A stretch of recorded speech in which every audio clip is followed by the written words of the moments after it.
Everyone has the right to recognition everywhere as a person before the law. This is the text of Article 6 of the Universal Declaration of Human Rights, UDHR, and it is one of the 6 articles discussing legal human rights in the Universal Declaration. If you imagine that recognizing the legal personality of each individual is a matter of common sense that does not need written texts or campaigns to raise the awareness about,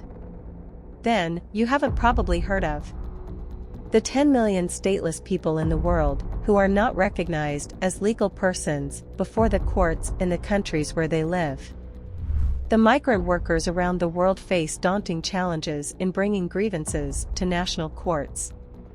The women who obtain half the testimony of men in some legal transactions before the courts in Yemen, Somalia, and in many other United Nations member states.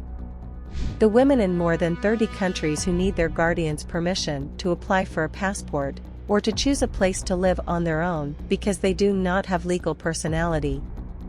Failure to guarantee an individual's legal personality results in depriving him of other political, social, and civil rights such as the right to vote in elections, the right to marry, the right to seek medical care, and access to education.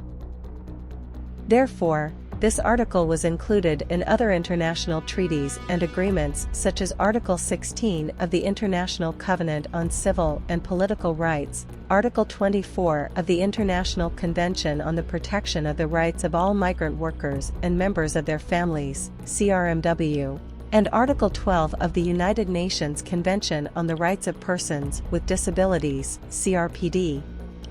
Maat calls on the member states of the United Nations to adhere to the provisions of Article 6 of the Universal Declaration of Human Rights, to ensure the full legal personality of every person,